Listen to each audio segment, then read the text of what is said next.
Hai, kembali lagi kita ke Sembang YoungMinds di mana kita akan bercakap mengenai isu-isu kesihatan mental, tentang penjagaan diri, kesejahteraan mental dan juga self-growth, pembangunan diri. So setiap minggu kita akan bawakan pakar-pakar dalam bidang kesihatan mental dan juga person with lived experience, orang yang mengalami sendiri isu kesihatan mental. So daripada kita punya perkongsian, harapnya kita dapat belajar sesuatu, kita dapat dengar pengalaman orang dan daripada situ, probably kalau ada yang kat luar sana mengalami situasi yang sama, you can always get something out of this podcast lah. Itu yang kita harapkan. Dan hari ini kita bawakan seorang tamu istimewa. Say hi, Fatimah. Hai. Okay. So, Fatimah merupakan seorang yang pernah mengalami sendiri isu dengan kesihatan mental, seorang we call it survivor kan, borderline personality disorder dan juga bipolar disorder. So mungkin Fatimah boleh share sikit kot mengenai like your background, apa Fatimah buat sekarang. Sekarang saya bekerja dekat satu company. Saya actually mula ada depression daripada umur 12 tahun.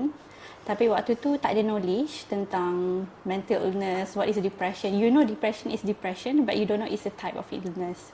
So waktu umur 12 tahun tu, there was a big event happen in my life. My parents got divorced.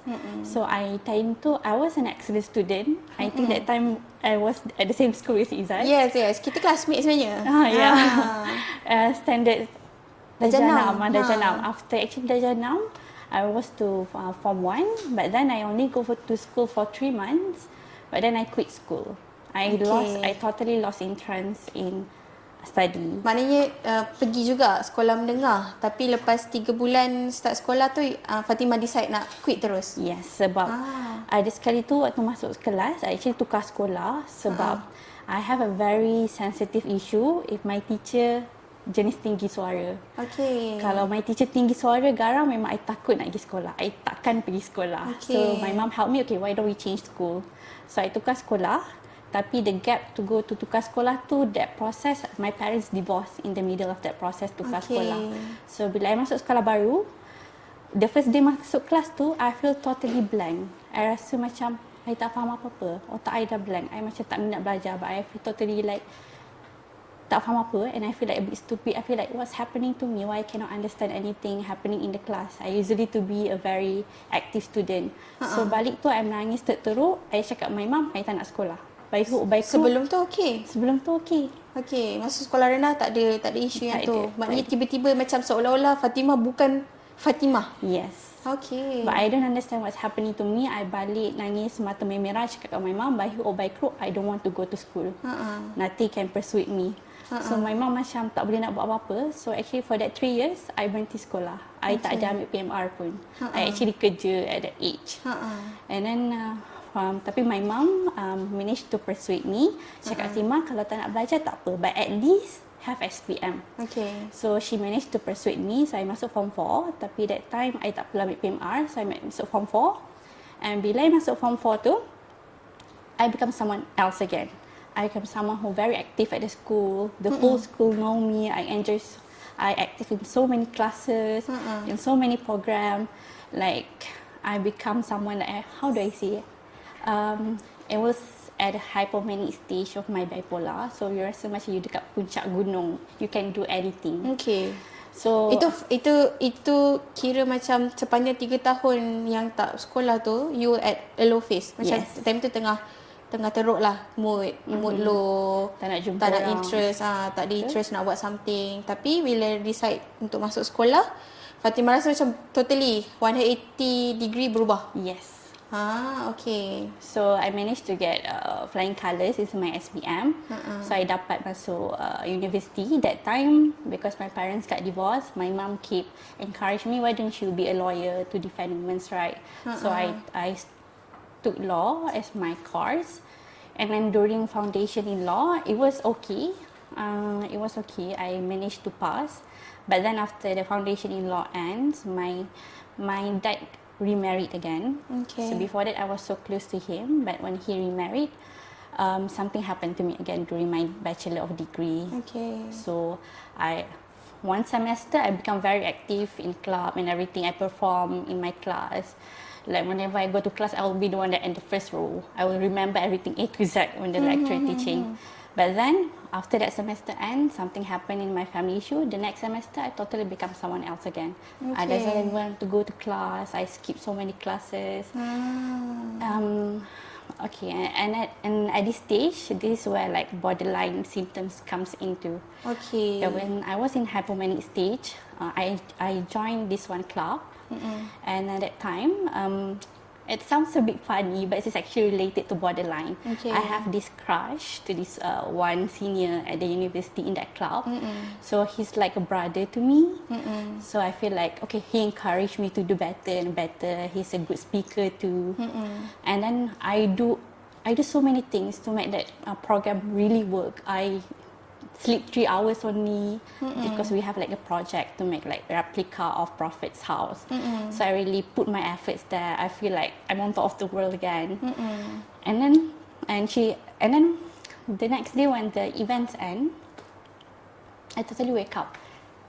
Rasa macam mana? I totally wake up like I'm someone else again. What's happening to me? My brain is different. I'm not who I am anymore. Okay. I'm not that person who I active. I'm like, how do you say, macam zombie. You bangun rasa macam diri you zombie. You tak kenal siapa you. Kenapa you rasa kosong gila. Okay. So time-time macam I tak faham apa yang berlaku. But I feel so very chronic feeling of emptiness. So why I say it relate to borderline. Rasa hidup tu kosong. Yes. Rasa macam tak tahu nak buat apa dengan Betul. hidup. Maknanya sebelum tu dah macam aktif. Tiba-tiba tak tahu. Tiba-tiba rasa Tiba-tiba macam your tak brain ada is apa. gone. Yeah. Okay. And I feel really empty lah, to the extent yang I start binge eating. I gain 10 kilo in just a month. And then I say it related to borderline sebab bila event tu habis, the next day tu I saw a Facebook post by the one that I say I have crush with, but his post, he show appreciation to his sister, which is, it's normal. It's his sister. He appreciate Adik dia sendiri? Yes. Okay. And but then I rasa macam abandon gila. Why he doesn't appreciate me? But logically, he doesn't really know me. Why would he appreciate me? But then I feel so abandoned. I feel like totally lost. Like I did something so much. Why nobody recognize me? Okay. I said it's related to borderline because it triggered the feeling of fear of abandonment, and then it related to the fear of chronic feeling of emptiness. And because I have bipolar, it led me to have relapse in my depression again. Okay. So sebab tu I. Tapi trigger dia yang itulah. Trigger dia is that crush. Yes, it sounds small, but it actually can trigger someone who have borderline when it related to attachment. Faham? Tapi itu first time lah yang the feeling was sangat-sangat intense. Sebelum tu pernah juga rasa ke macam sebelum tu tak ketara sangat? Sebelum kalau actually since I was a kid, I'm a very sensitive person. My family would say I ni kadang-kadang macam singa.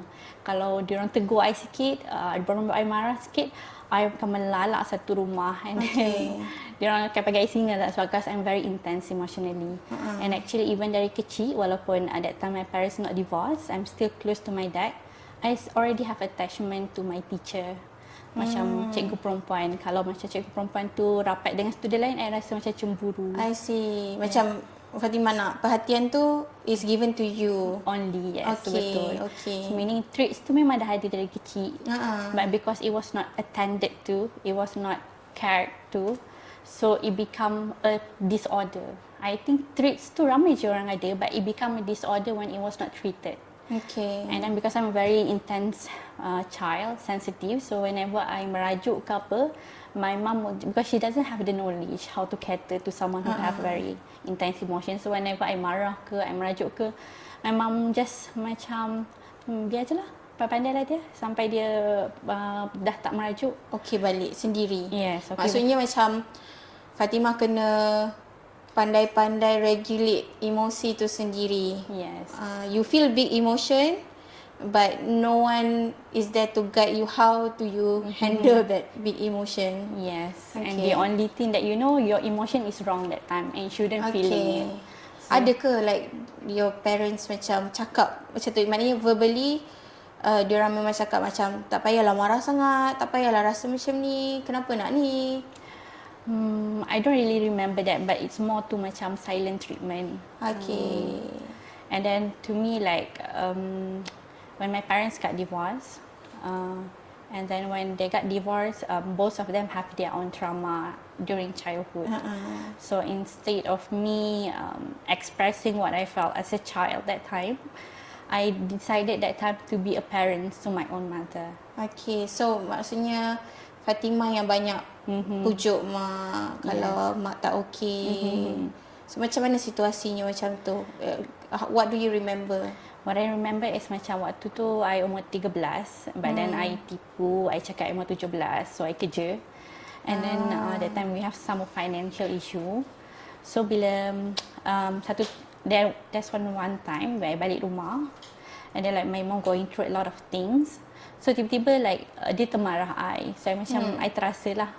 So bila tu I naik atas nak pergi bilik, tiba-tiba my mom peluk I. Dia peluk I, dia menangis kuat-kuat lah. Dia cakap nobody will understand what she's going through as a single mother. So that time macam I said to myself, no matter what happen, I'm gonna be strong for you. Okay. Fatimah nak sulung ke kalau boleh tahu? No, I'm actually the fourth. The fourth. Tapi you are the one who take care of your parent the most. Sebab my sister that time, dua-dua diorang decide to get married. My brother, I see. because the family issue that time it's quite intense for them to handle. Okay. And then I plus by the BPD, I have that very deep empathy. Okay. So I feel like, okay, I'm responsible to help my parents that time. So it started that time.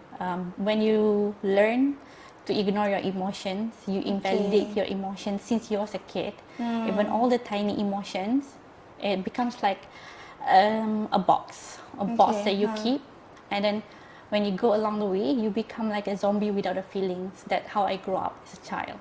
Maksudnya kalau bayangkan ada satu banyak emosi yang besar, tapi Fatimah cuba untuk like attend to your parents, to your mom, and whatever emotion you feel, you put it aside. You tanamkan emosi tu supaya you can just be there. Yeah. Okay. And then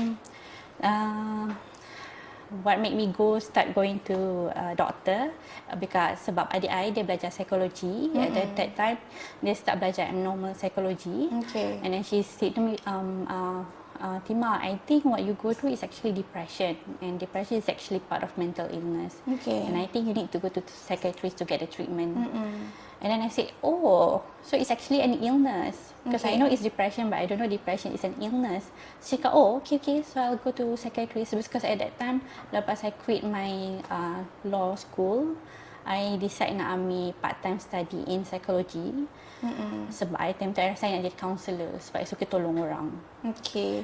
Oh, dia ada banyak part of you yang Fatimah dah cerita kan.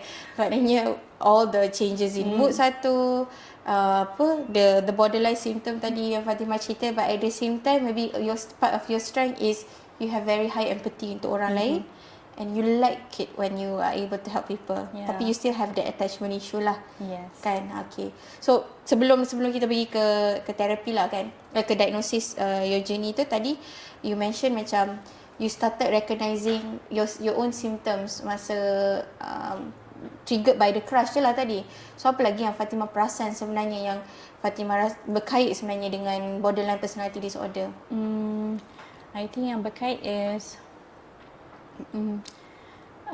okay. Sometimes people who have BPD, we are people pleaser. Okay. We have issue with our self-identity. We don't know who we are. So we become people pleaser because we feel like we only can be happy when people are happy with us. So when people are not happy with us, we are nothing. We have that strong feeling. Itu kait dengan self-esteem juga kan? Yes, betul. Kan, maknanya tadi macam kata satu, you have a strong attachment kat orang, you want people to give attention kat you. You have a strong feeling of apa tadi kita panggil fear of abandonment, kan? Dan that leads juga to people pleasing, because you tak nak orang tinggalkan you, you nak orang suka dekat you, kan? You nak people to accept you, kan? So you notice yourself as a people pleaser lah. Because I grew up learning to attend to my parents' emotion instead of my emotions. So daripada situlah macam actually I tak perasan benda tu semua related to BPD. I doesn't even know the existence of borderline personality disorder until I jumpa psychiatrist. They give me this diagnosis because I said my mood changes a lot every day. So when I read the symptoms, I was like, oh, this is actually talking about me. This actually explaining, oh, this is why I do what I do, why I feel what I feel. Sebab dari dulu lagi memang one of other symptom is we easily get bored with people or work. So memang even daripada I muda, I tak pernah keep dengan one job for 1 year. Memang I kan selalu tukar-tukar kerja sebab I kan cepat bosan. So only like I start treatment on 2017, only on 2021 I start kerja dekat tempat yang memang I try to stay there. Okay. Kira macam this May 2024 baru I 2 years finally stay dekat the same place. Okay. After going through like a few years of therapy. Okay. So maknanya the diagnosis journey started at 2017 lah. That's and it's because your sister yang perasan dulu. Masa tu kira bila yang maknanya Fatimah cerita yang you started university, you started having the issue dengan orang. Yang tu around what year was that? It was around 2014 to 2015. Okay, so 2 tahun lepas tu baru dia macam naik turun jugalah, diteruskan. Ada mood di atas, ada di bawah. Tapi waktu since 2015 ni I quit my law school tu, it hit me quite bad lah. Sebab waktu dekat UIA dulu, my former university, I was a very, how do I say, I was a very motivated person. So my whole classmate is my, I masuk lambat, so semua tu muda daripada I. I was like a sister to them. So macam I always motivate them. I always like to socialize. I'm very extrovert that time. But when I quit my law school, I totally become 360-degree different person. I don't want to meet people. I don't want to know anybody. I don't want to socialize with anybody because that I feel so stupid about myself. Because when I communicate, my brain fog is to the extent I could not comprehend what are you saying. Bila I jumpa kawan I pun dia cakap, you kenapa? When they say you kenapa tu trigger I, like is there something wrong with me? So it's better I tak jumpa orang. So kalau I jumpa orang pula, orang cakap, kenapa you naik berat sangat ni? Nampak macam naik sangat berat badan Orang kritik you. Yes, that kritik tu buat I macam better I tak jumpa orang because that time I already hate myself, so I don't need people to add up to that. So from that 2015 sampai 2017, I basically hidup macam zombie. I tak jumpa orang. I macam ada 1-2 kawan je. So my close friend yang daripada kawan sekolah masuk ICU pun I tak jumpa dia. Sebab that time my feelings are very numb. I tak rasa apa-apa. My friend For dekat the whole 2 years memang tak. So routine tu jadi macam mana? I makan tidur sebab I belajar part time kan. So my class is only on weekend. So every day macam makan tidur. And then I remember there was one situation because my mom that time, my mom have actually mental illness too. She have dysthymia. That time dia tak diagnose lagi lah. So she was a very strict mother. She usually like, we must wake up early in the morning to cook breakfast. We must pray on time. And then at that time like I supposed, because she was not well, I supposed to cook for dinner for her but I forget. And then macam dia terpaksa makan lauk lama. And then bila dia rasa macam marah dengan I, that time I tak boleh bila my mom marah dengan I. Bila my mom marah dengan I, it's my big trigger because I rasa macam okay lah, it's better I don't leave because I'm a bad daughter if you mad at me. But that time I tak tahu macam mana nak express kat dia how I'm actually going through depression because she doesn't see it as a depression that time. So that time what I do, bila my mom keluar daripada toilet, I rasa macam I dah nak gila. Intense emotionally, I macam meraung. I like tarik rambut I. My mom macam, it's like a hysteria tapi I tak kena rasuk ke apa, tapi it's emotionally hysteria. Sangat-sangat besar emotion tu, macam you just need to express it, to scream. Yep. And then my mom sampai panggil my sister datang risau kat I. And since that incident, she become less pressure to me. Dia tak expect I bangun pagi. Dia give me some time to rest and everything. But then time tu kita orang still live with my elder sister punya family. only around 2016 kita orang pindah dekat Kajang. I live only with her sebab time tu my mother kena jaga our late grandfather. So macam nak cakap, dalam 2 tahun I hidup tu macam zombie. The only motivation I have every day for me to live, kan dulu ada game famous Candy Crush kan. So every day what I do is I just play Candy Crush tu. Okay, so I nak bangun lagi, nak hidup, okay, I nak go to level 2. I find something for me to go to because that time I don't want to even live. But I don't want to die as well because I don't know what's happening with me. Okay. So bila adik I cakap I ada mental illness, I tak terus jumpa doktor lah sebab time tu ada macam self-denial juga. Time tu I did the wrong thing jugalah. I self-diagnose myself. I kata, I ada major depression kot. Okay. So, I buat charity program dengan mental illness patient. But then after mental illness program to end, I become different again. I become really, really depressed again. Okay. Dia sampai tahap I pergi dekat macam, I duduk kat apartment. Bila I pergi kat apartment, tiba-tiba I rasa macam, I nak terjun bangunan lah. I was like so shocked with my own thoughts. Okay. Macam, kenapa I macam ni? That's a chronic feeling of emptiness tu. Maknanya bila ada purpose, bila boleh buat something, macam tolong volunteer apa semua tu, rasa seronok lah, rasa happy. Tapi without any activity ni, it feels like I'm nothing. Faham. So that time I realised, okay lah, I kena jumpa psychiatrist. So that time I jumpa psychiatrist, diorang at first diagnose saya dengan borderline personality disorder. They put me on therapy. That time is cognitive behavioral therapy. But that time I feel like it's not really working on me. I still feel like really suicidal and I need help. I know I need medication that time because I feel too intense emotionally and I feel suicidal. So that time I decide luckily I kenal doktor lain dekat hospital lain, so I refer to another hospital. So doktor tu diagnose saya dengan bipolar disorder type 2. So meaning I have 2 diagnoses, comorbid diagnosis. So after that doktor tu put I on medication and that's why I feel a little bit balanced. Okay. Like the depression is reducing bit by bit. Okay, you can feel less intense lah dari segi mood tu, dari segi yang tadi depression dengan hypomanic Tapi macam daripada segi like the everyday emotion tu, do you still struggle kan with borderline kan? Macam kita tahulah borderline tu dia ada that big emotion kan? So do you still feel that as you go your everyday life?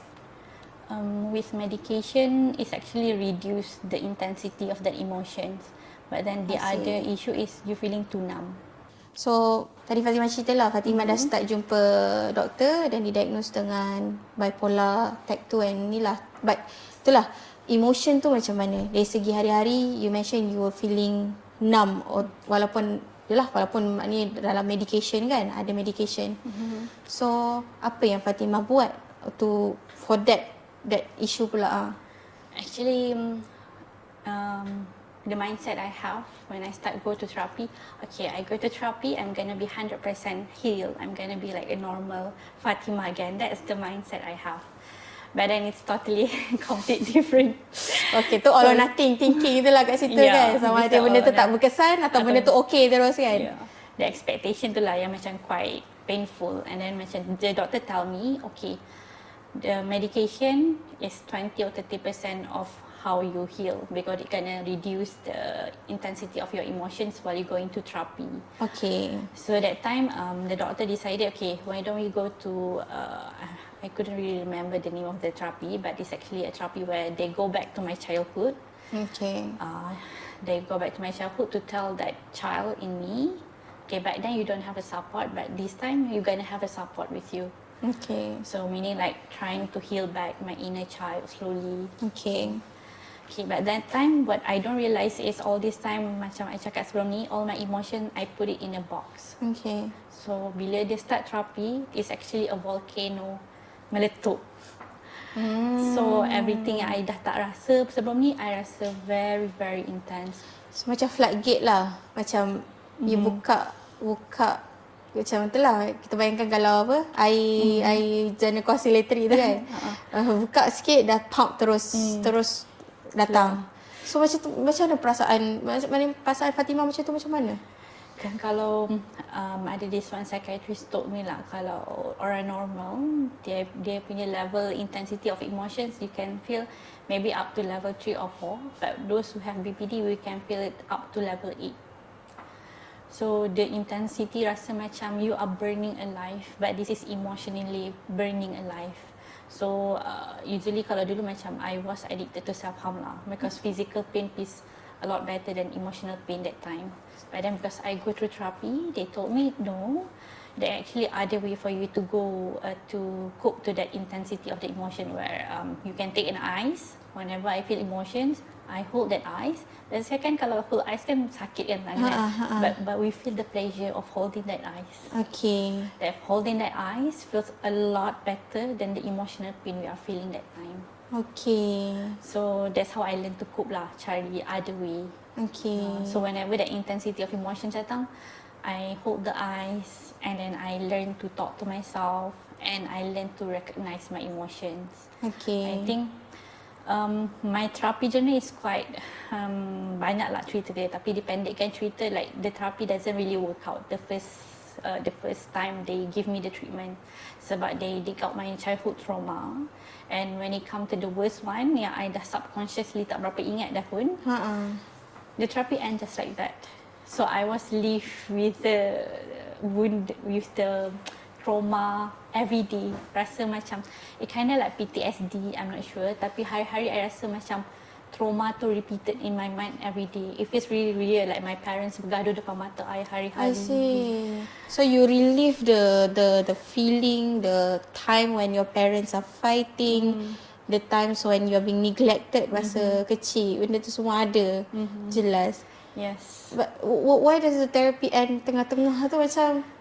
Because one thing about BPD that time is it was like 2017 and not all doctor or psychiatry that time have knowledge about BPD. Okay. And actually there was one doctor, she was a very good doctor, psychiatrist.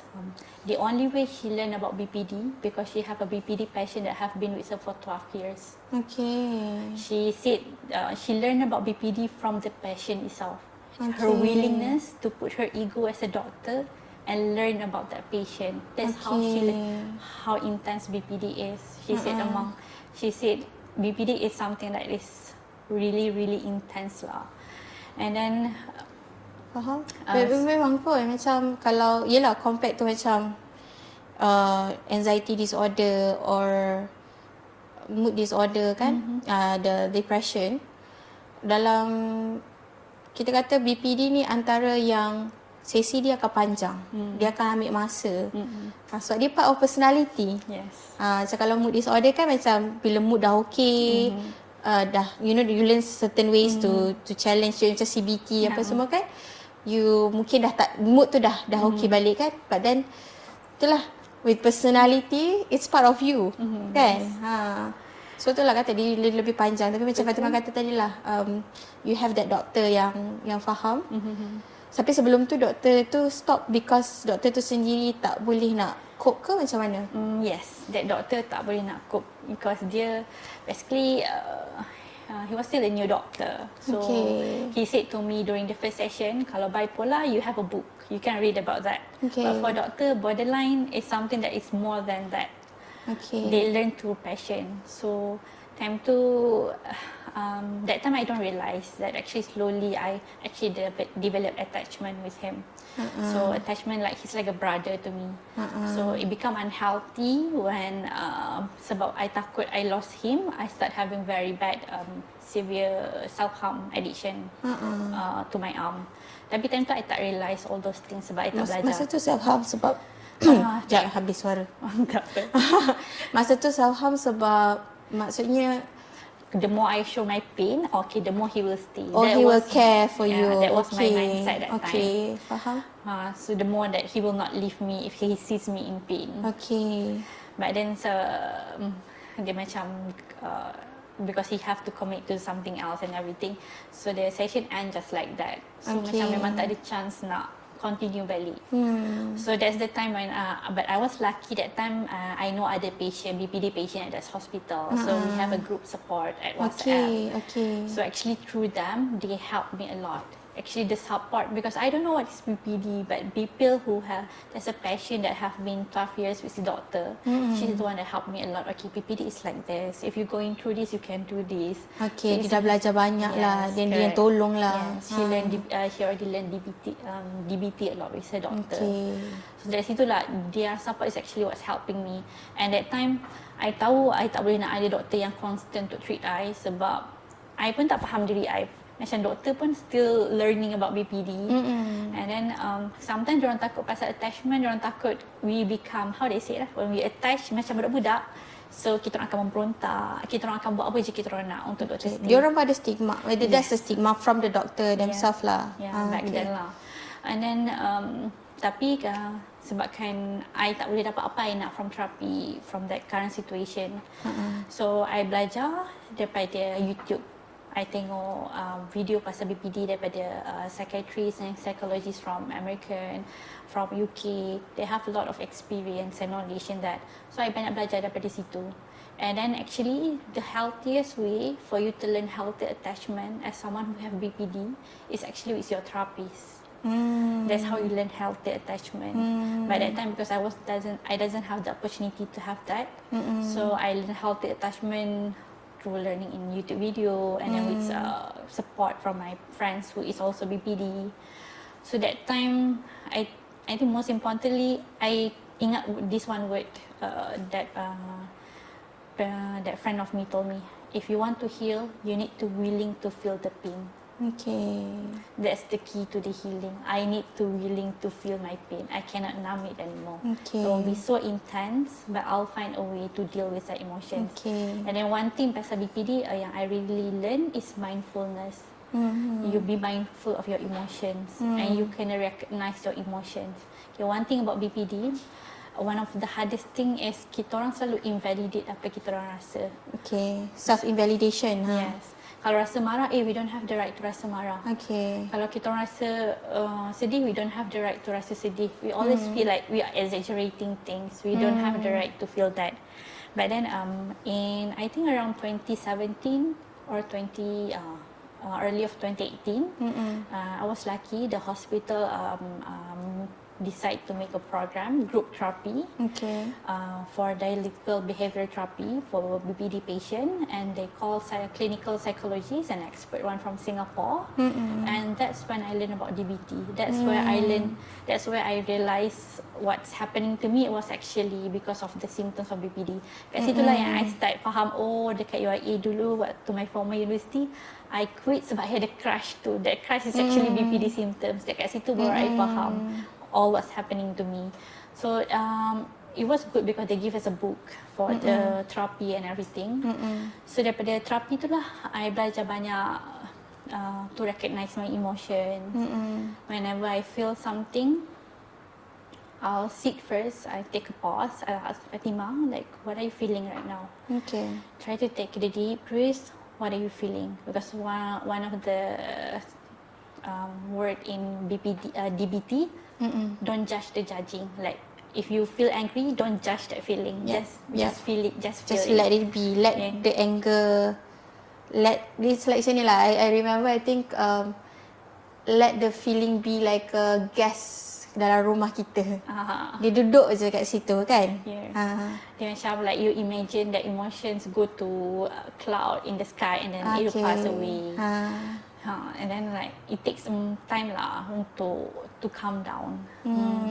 But I think what I learned a lot in therapy, you need to have the willingness to learn. The key to heal is knowledge. You need to have knowledge to learn, and you need to have the willingness to practice that knowledge. Okay. So because BPD, one of the issue is interpersonal. We have issues to communicate with people, and I start with my family. So I always have issue with my family because I blame them. To me, I have this illness because they was not there when I was 12. You were neglected masa kecil. Yes. That anger that I have with them is what causing me to not heal. So I belajar daripada kawan I ada PBD lah. Dia cakap one of the way for you to heal is you need to forgive. Forgive doesn't mean you forget. So bila I learn to forgive and let it go of my past, macam I nak salahkan diorang pun, diorang tak tahu apa yang berlaku dekat I pun tak express. So I boleh maafkan diorang. And then what I mean by practicing it, dalam DBT diorang ajar how to communicate with people without blaming them. Okay. Communication skills. Itu personal skill kan. Yeah, betul. And then that time the biggest issue I have with my elder brother. So dengan elder brother I macam I banyaklah perasaan marah dekat dia. I selalu lash out dekat dia everything. But I try to practice to communicate with him in a way I tak marah kat dia. Okay. In a way I need you to know I feel this way. Okay, you are able to express dah. You can express your emotion to other people lah. Betul. So and then I learn to, how do I say it? I learn to not expect him to be what I want. I see. I think one of the way to heal is you need to accept people just the way they are. But BPD ni we have a lot of expectation to people. And then it's hard to heal when that expectation doesn't come in as how we want. So I learn to let go. I learn that they do love me, but in their own way. And then I think despite all the BPD and bipolar that I have, I think one thing that I put a motivation for me to live every day is, okay, I want to prove to people that despite we have this illness, we still can be like others. And then along the way, bila I start kerja, jumpa orang baru, I share with them what I feel, what I go through. It helps them, like it inspire them. It helps them to feel better. That's why I feel like, oh, I did the right choice to keep living. Like even though it's not as how imaging, but I meet people that I didn't meet back then. But because I start to have hope in life, I meet people that appreciate me just the way I am. Like slowly, actually the other way for me to heal is writing. Actually, I love writing. I think I write a lot of poems throughout healing. So You express yourself melalui penulisan lah. usually people who have BP, because we have intense emotions, Yep. the only way we can regulate our emotion is writing. So I write a lot. So I write like 400 poems already. So usually I share with my friends, and I love to talk too, and I make videos sometimes to share with my friends. So mental illness is something that when you go through in 20s is very intense, hormonal issue. You just go through yourself. But trust me, as you get older, like for me, I'm like 31, it actually getting better. The hormone is like slowly, the emotion is actually intense, less intense. Less intense. But it also relates lah sebab Fatimah dah belajar banyak benda kan. And you started fixing relationship juga. Macam Fatimah kata lah, you learn something and you start the doing. It's learning, knowing and doing juga at the same time kan. And then it's actually trial and error. Try and error. Macam kadang-kadang okay, you rasa macam contoh lah, you nak something from your family or from your sister. You rasa okay lah, you communicate macam ni, you akan dapat macam tu. Tapi actually tak, it doesn't work that way. So you try cara lain. So maksudnya healing is not how do I say, it's not a one book perfect for everyone. It's different for different person. Kena tahu apa yang berkesan untuk kita lah. Sebab orang pun lain-lain kan. Betul. Sebab tu kalau I share macam okay, kalau I buat macam ni, but if it doesn't work for you, you don't feel bad. Sebab lain orang lain cara dia heal. To me, I actually how do I say, if I look back to where I was back then, like 5 years back, I would not expect I can be where I am right now. What's the biggest, or the proudest that you have been, or the change yang Fatimah nampak dalam diri sekarang ni lah, after 5 years? I learned to accept people just the way they are. It sounds easy, but it's really hard. Okay. Because And that help in creating that healthy boundary dengan orang, healthy relationship dengan orang. And in return, how do you feel that when you have a better relationship dengan orang lain? Kak Fatimah sendiri rasa macam mana? I feel like my self-worth no longer depends on people. My self-worth, my self-confidence is actually on me. No matter how people treat me, it's not reflection of who I am. It's reflection of who they are. Not because they don't love me, but they don't have the capacity to love me how I want them to love me. Okay. So I learned that in the long run, because I had the expectation to my mom, my parents, tapi they cannot make that. Not because they don't want to, not because they don't love me, but they don't have the capacity to do that. I rasa sebab kadang-kadang kita susah nak heal sebab kita expect healing tu datang daripada orang sekeliling. Okay. Yalah, kita expect orang lain berubah untuk kita, orang lain faham kita.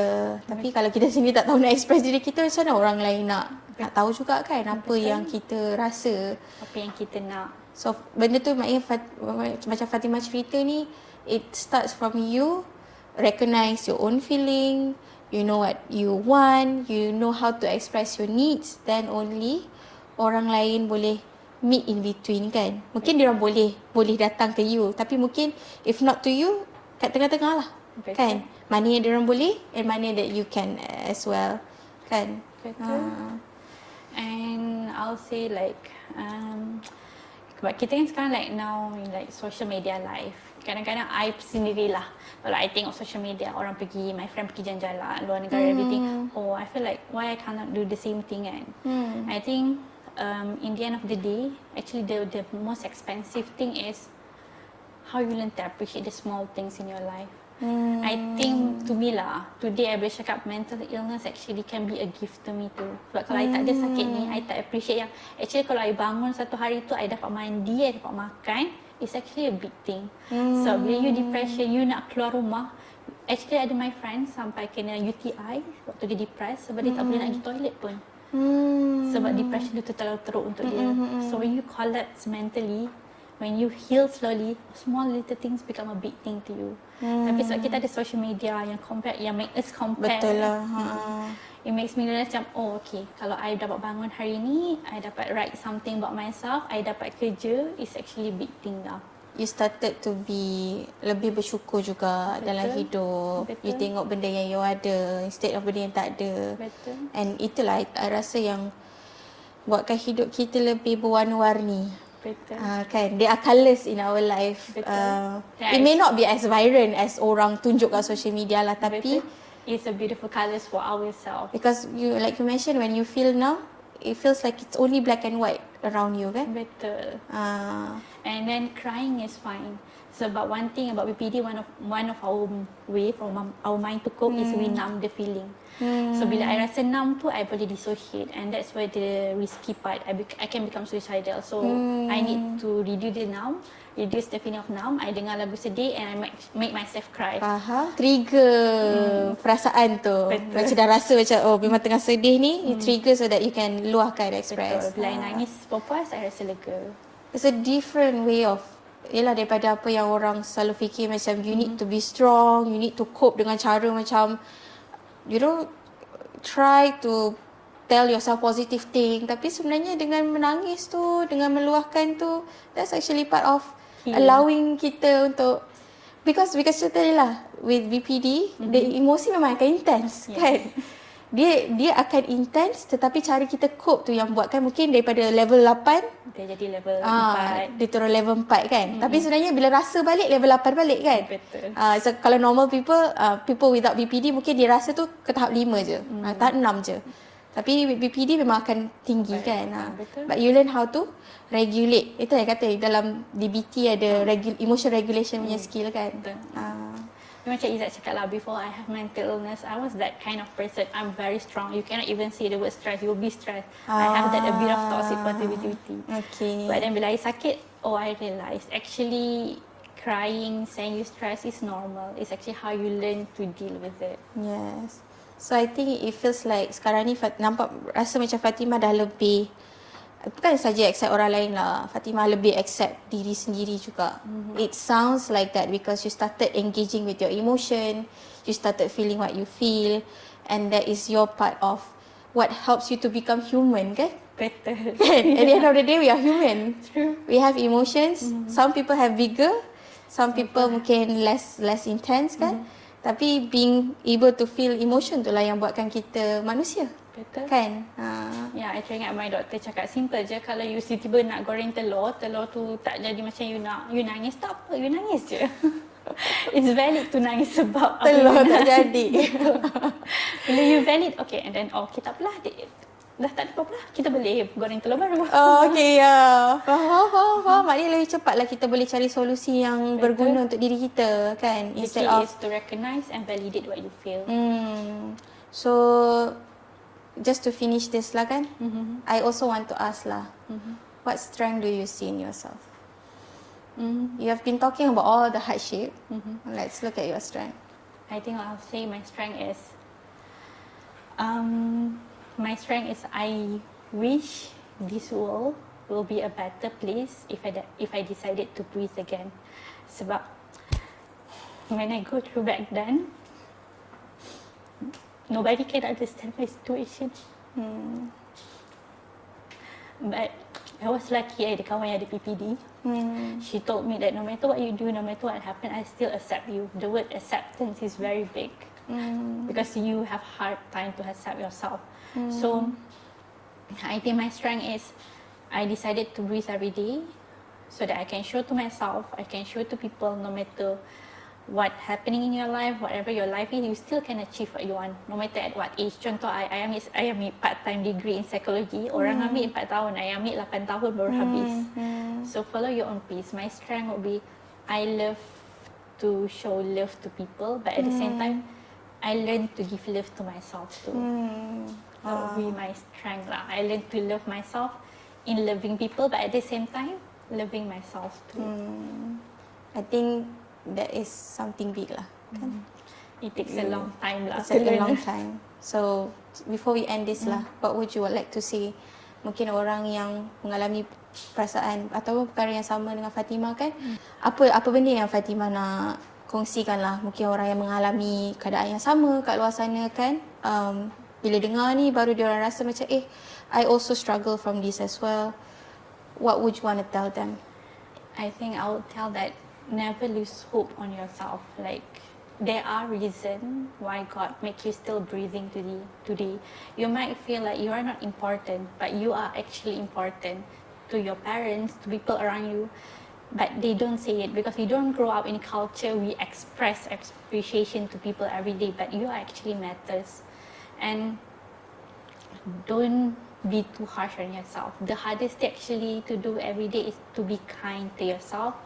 And it's okay to say no when it's not making you feel happy. One thing that my therapist told me that made me really grow, you need to learn to be happy despite others are unhappy with you. Like for me, my relationship with my mom is how I heal a lot. I learned to say no to her for certain things. It does hurt her, but in a long way, she learned to understand me. Because my life was defined by her, but I need to find my own life. So you need to learn to know what you want, learn to express it to your family or friends. They might not accept it at the first place, but it will be there slowly. It might take years, but the first step is to communicate and have faith in yourself. Never give up. My ambition is I want to be a writer one day or speaker, even though it might take years, but that ambition and hope is what make me keep going every day. Yep. I hope you achieve your dream. Thank you. And I think today pun you are here, it's one part of that, kan? Yeah. You are able to share your story. So thank you so much, Fatimah. I think Thank you too for inviting me. I don't know. I had a lot of, when I hear your story, I can sense that emotion as well yang Fatimah experienced. It's not easy, but I'm happy to see you being here. You grow, you have your journey, you grow, and now you inspire people to do the same, kan? So thank you so much for being here. I'm happy to have you. Thank you too for inviting me. Right, so kepada yang di luar sana, to all out there, if you struggle, you can actually reach out to YoungMinds. We are here to advocate on mental health. We are here to reduce the stigma. We are here for you to try to understand and help you. And we actually have free counselling as well. So just reach out, okay? Kalau rasa susah, kalau rasa ada struggle, you can go to YoungMinds punya social media, DM, and bagi tahu je lah apa. If you need our service, we are here for you. Okay? I'll see you next week, insyaAllah. Thank you so much for being here with us. Assalamualaikum.